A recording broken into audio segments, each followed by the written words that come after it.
Hello dear friends, I welcome you all again in my YouTube channel. Friends, I hope you all enjoyed the videos based on the organs of speech.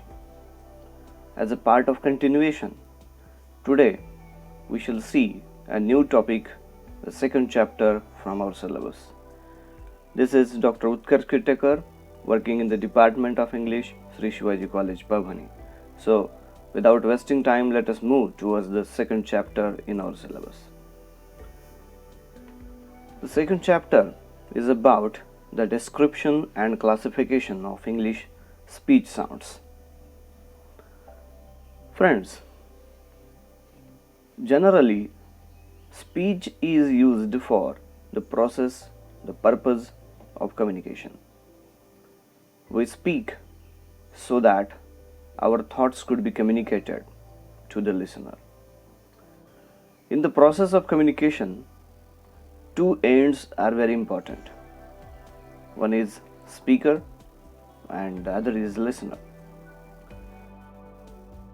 If you have a look at the image, the diagram that is given here, you can find the process of communication. In this process, a sender sends a message to a receiver. Sender encodes the message into some language and the message is sent to the receiver. Receiver decodes that message, tries to understand the message and, if necessary, gives feedback on that message to the sender. This is generally the process of communication. Friends, you can easily understand there are three stages in this process of communication. The first stage is of production. Here, the sender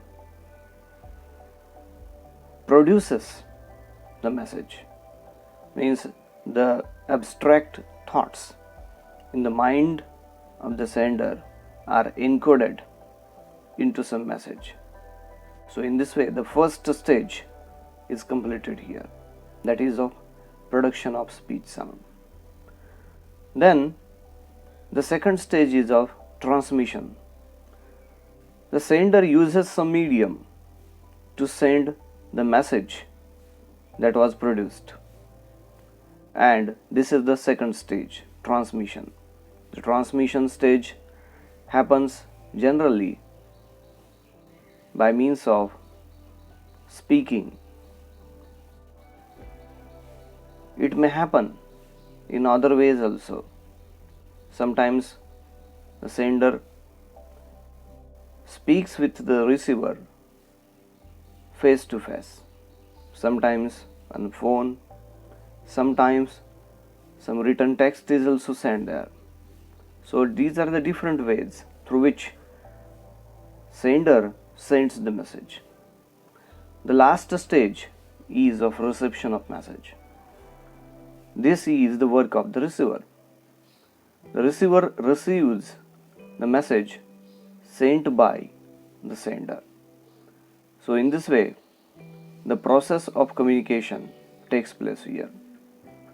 And the study of speech sounds could be also done with the help of these three stages. Let us see that in detail. Friends, generally we divide the description and classification of speech sounds into three stages. The first stage is articulatory stage. The name of the stage itself gives information about the stage. The stage is regarding the articulation. Here in this stage, we see how a sound is produced and which are the different organs of speech engaged in this activity. So the first stage tells about the details of the production of the speech sounds. The second stage is acoustic stage. In this stage, we try to learn the physical properties of a speech sound. And the last stage is auditory stage. This is about listening. This stage deals with the perception of the sound. Is how a sound is perceived and what are the different features of that particular speech sound as received by the receiver. When we think about our syllabus, our paper, the most important stage is the first one, that is articulatory stage, as it is a part of linguistics and phonetics. So our main concern, main focus will be on the articulatory stage.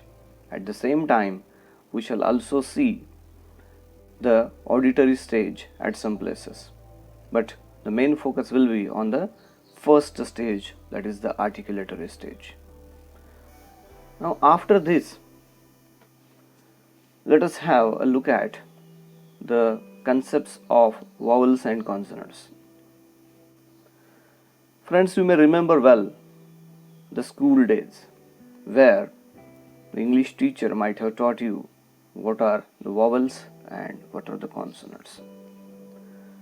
It is a general assumption that A, E, I, O and U are the 5 vowels and rest others are the consonants in the alphabet. But this is half truth.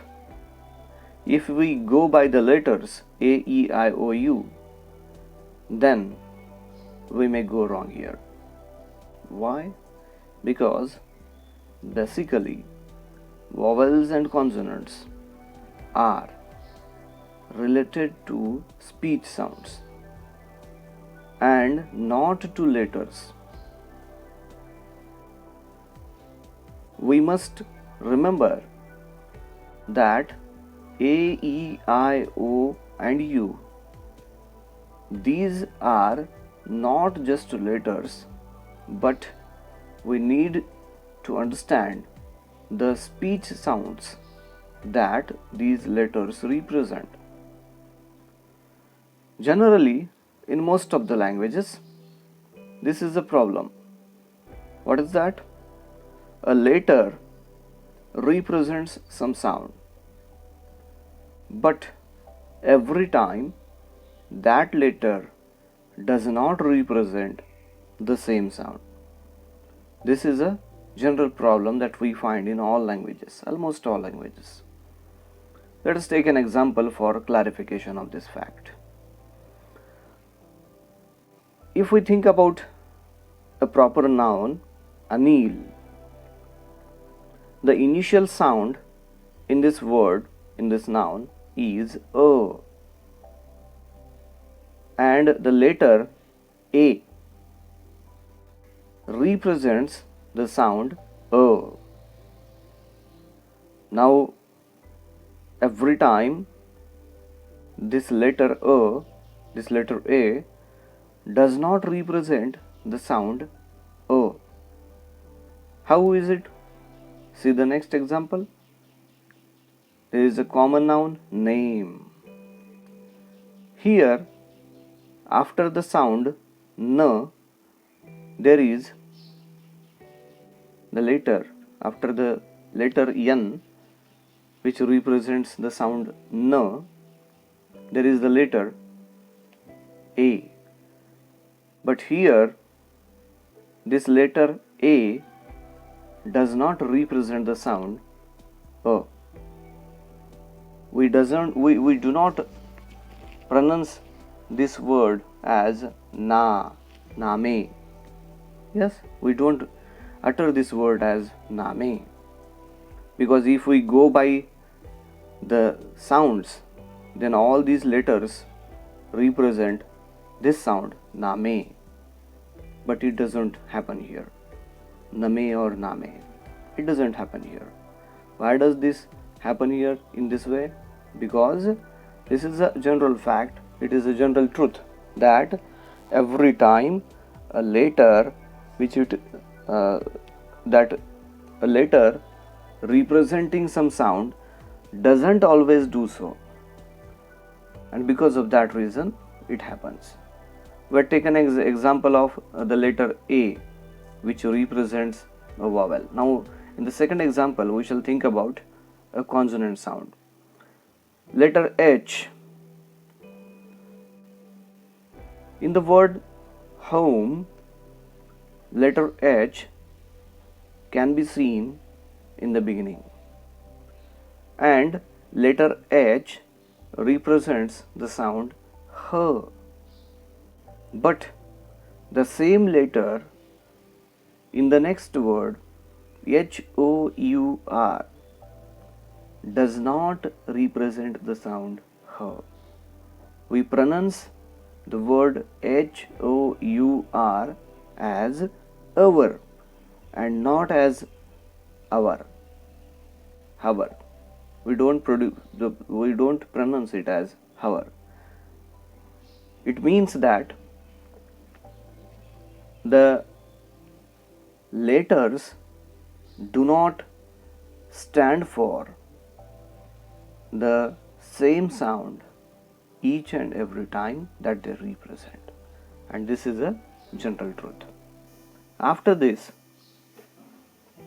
there is one more thing that we need to see. Vowels and consonants can be studied from 2 points of view, from 2 approaches. The first point of view is phonetic point of view, and the second one is linguistic point of view. So let us see the first approach, vowels and consonants from phonetic point of view. What happens here? When we produce a vowel sound, at that time 3 conditions are very necessary to fulfill. At the time of production of each and every sound, we need to concentrate on 3 conditions. So which are these 3 conditions? The first one, in the pharynx and mouth, there is no obstacle at the time of production of a vowel sound. First condition, no obstacle in the pharynx and in the mouth. Second condition, there is narrowing of the mouth.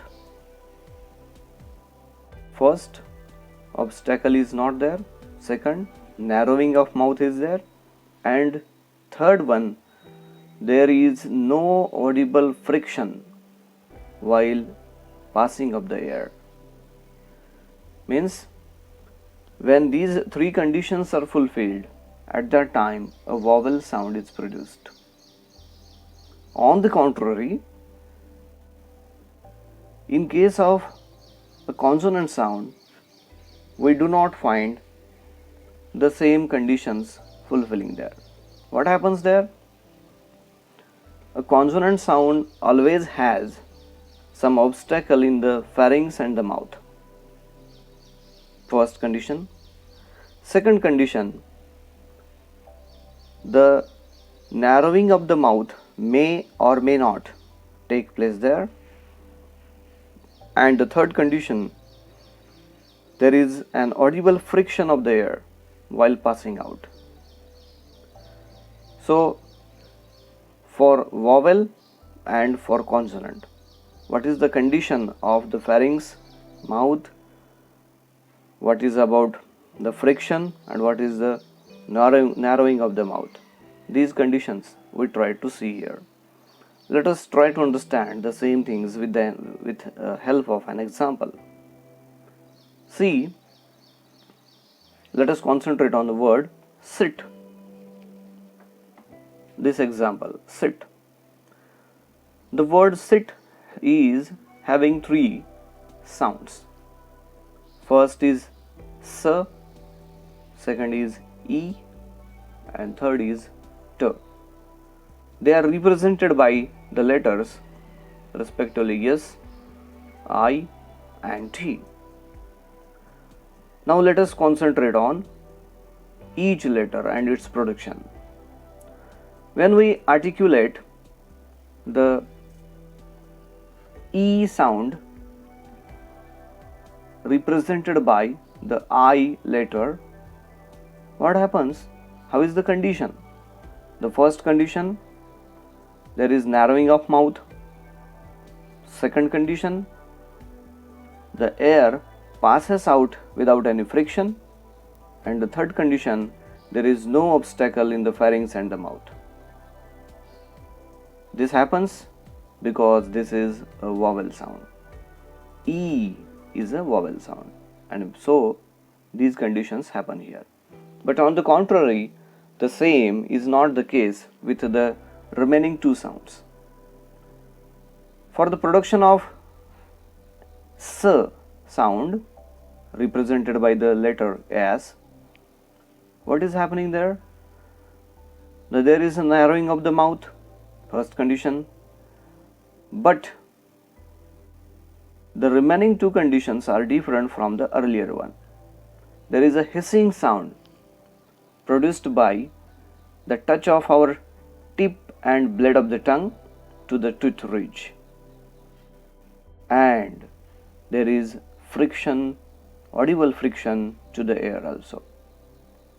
And these things happen, and so we call it as a consonant sound.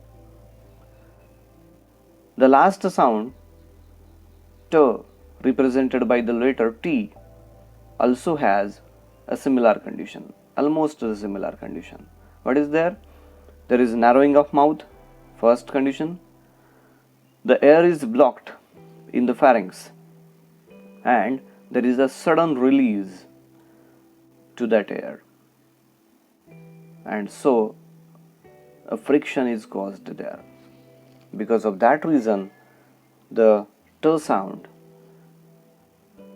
is a consonant. It means that vowel and consonant differ from each other on three grounds. First one, there is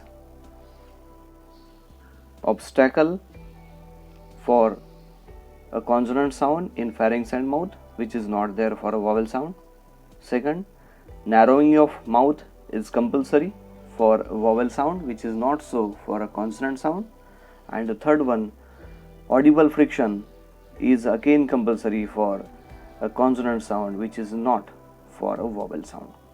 These are the three grounds on which vowels and consonants differ from each other. So these are the things that we need to see from the phonetic point of view. Now the second approach, the second point of view is the linguistic point of view. What happens here in linguistic point of view? We consider the function of a sound in relation to the grammar of that particular language. When we are thinking about vowels and consonants from linguistic point of view, it is related with the language of that. It is related with the language and the grammar of that particular language. So, an example can be taken here for the sounds y and v represented by the letters y and w. If we think about the properties of these two sounds, y and v, they are almost similar to a vowel sound. Means for the production of y and v, there is no audible friction, there is no obstacle in the pharynx and mouth, and there is narrowing of the mouth also.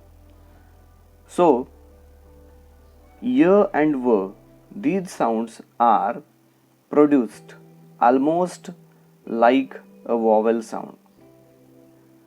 However, these two are not vowels. Now, why so? because the function of y and v in English is like a consonant, and the grammar of English language does not allow them to become a vowel. So these two remain consonants. Means from linguistic point of view, y and v are consonants, but from phonetic point of view, these two are vowels. So in short, we try to study the different aspects regarding vowels and consonants in this short chapter number 2.